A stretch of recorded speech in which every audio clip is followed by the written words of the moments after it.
For Americans visiting Britain, the bathroom is often the second real shock after the bedroom. You push open the door expecting a room and find something closer to a cupboard that has been persuaded, against its better judgment, to contain a bath. The toilet sits close enough to the bath that you could reach both simultaneously without fully extending your arm.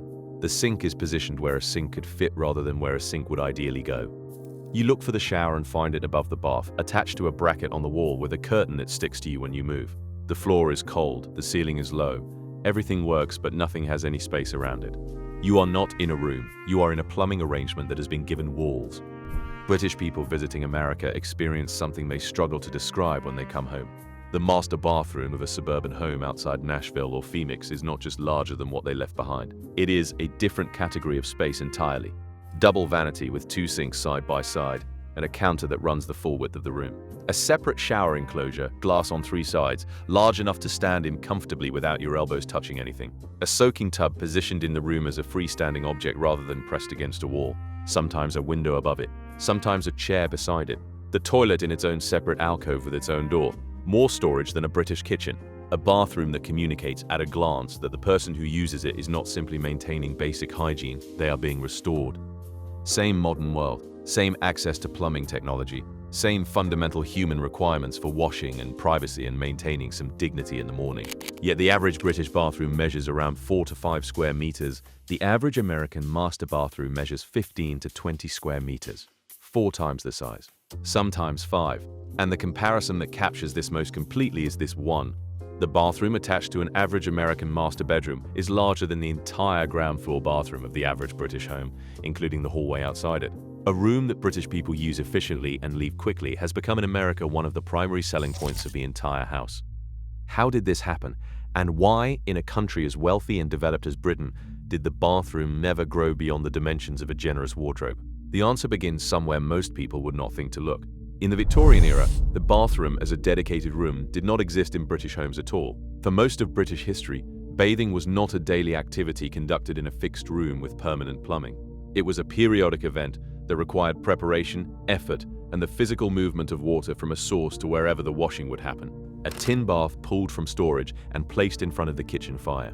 Water heated on the range and carried by hand in jugs and buckets. The wealthy had servants to manage this process. Everyone else managed it themselves and bathed less often than later generations would find comfortable. The idea that a house should contain a permanent room fitted with running water and dedicated exclusively to personal hygiene was a Victorian innovation that arrived late in the 19th century and spread into ordinary housing even later than that.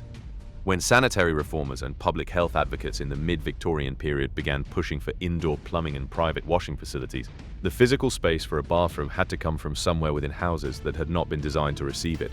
In most cases, it came from nowhere because there was no space to take it from. The terraced house of industrial Britain had been laid out with 2 rooms on each floor and a yard behind. Ground floor, front parlor, and back kitchen. Upper floor, 2 bedrooms. That was the arrangement. A bathroom, if it appeared at all, was carved from whatever gap remained.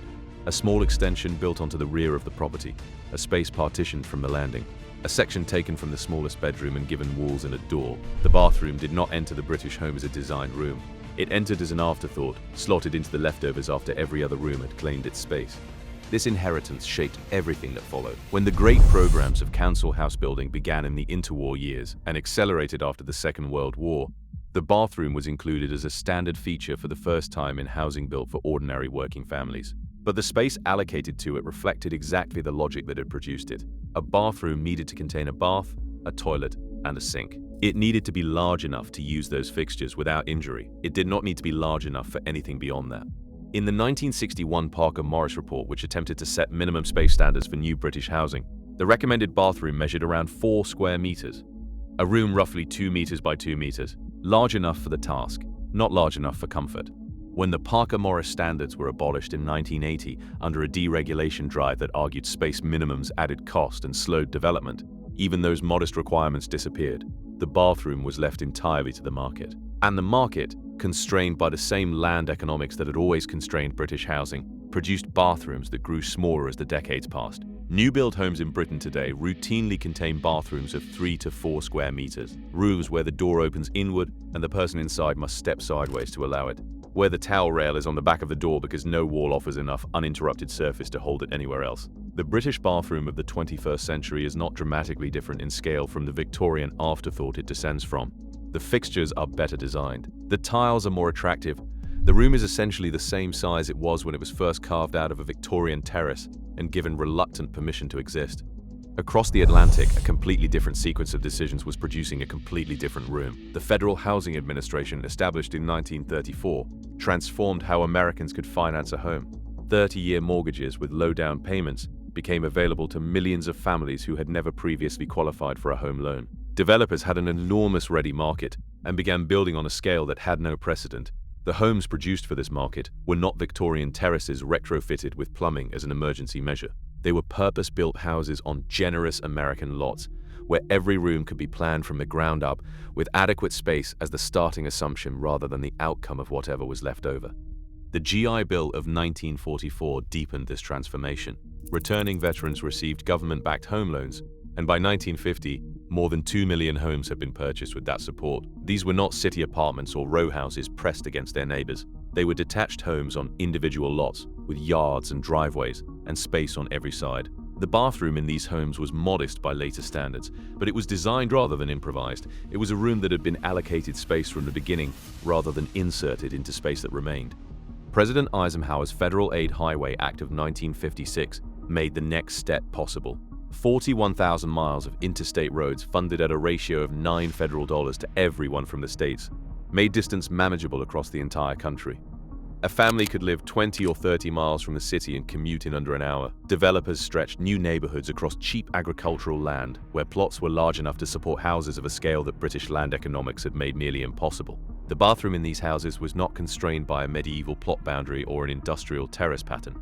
It was constrained only by what the builder chose to provide and what the buyer was willing to pay for. The master bathroom grew steadily through the 1970s and 1980s, alongside the master bedroom of which it became an extension. The double vanity appeared first, 2 sinks allowing a couple to prepare simultaneously rather than sequentially. Then the separate shower enclosure alongside rather than above the bath. Then the soaking tub repositioned as a freestanding object in the room rather than a functional vessel pressed against the wall. The toilet moved into its own alcove and acquired a door. American real estate agents understood what was happening and began marketing the master bathroom as aggressively as they marketed the master bedroom itself. Granite countertops, heated floors, steam showers. The room was being sold not as a space for hygiene but as a space for recovery, a private wellness facility within the home, a place to begin and end the day with something approaching luxury. The green belt that the Town and Country Planning Act of 1947 placed around every major British city drew the line around all of this. Number suburban expansion, beyond the boundary. Number cheap agricultural land available for the kind of housing where a bathroom could grow to 20 square meters without compromising anything else. Every acre inside the belt became more valuable, and every developer working within those constraints learned to treat space as something to be rationed carefully rather than distributed generously.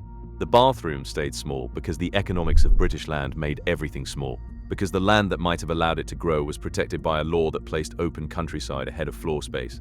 The result is 2 countries with entirely different relationships to a room they both use every single day. A British bathroom is entered, used, and left. It performs its function in a compact space that has been accepted across generations as simply what a bathroom is. It is shared between everyone in the household. It is cleaned on weekends. It is not somewhere a person lingers, partly because there is not enough space to linger in without touching something. An American master bathroom is a room where daily life begins and ends with deliberate comfort, where the shower provides enough space and pressure to actually enjoy rather than merely endure, where the counter holds what needs to be on a counter without things falling into the sink, where the bath, when drawn, is drawn as an act of intentional restoration rather than practical necessity. The bathroom has become the room where American homeowners are most honest about what they want their daily life to feel like. Neither answer is wrong.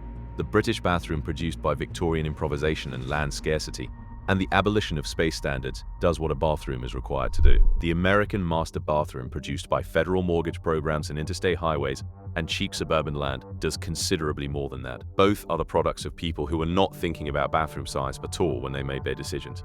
A Victorian builder maximizing rental returns from a narrow urban plot. A 1980 government convinced that deregulation would serve buyers better than minimum standards. A 1944 legislature writing veterans' benefits into law. A 1956 engineer laying concrete across agricultural land. Every British bathroom that makes a visitor turn sideways, and every American bathroom that makes a British visitor wonder if they have accidentally walked into a hotel spa, is the end result of that same long chain of decisions. Decisions made by people who would not have recognized the rooms their choices eventually produced. In the end, every bathroom door opens onto a different idea of what daily life should feel like. How much space we call enough still reflects what our societies decided to value, and when. And whether anyone has thought to ask why since.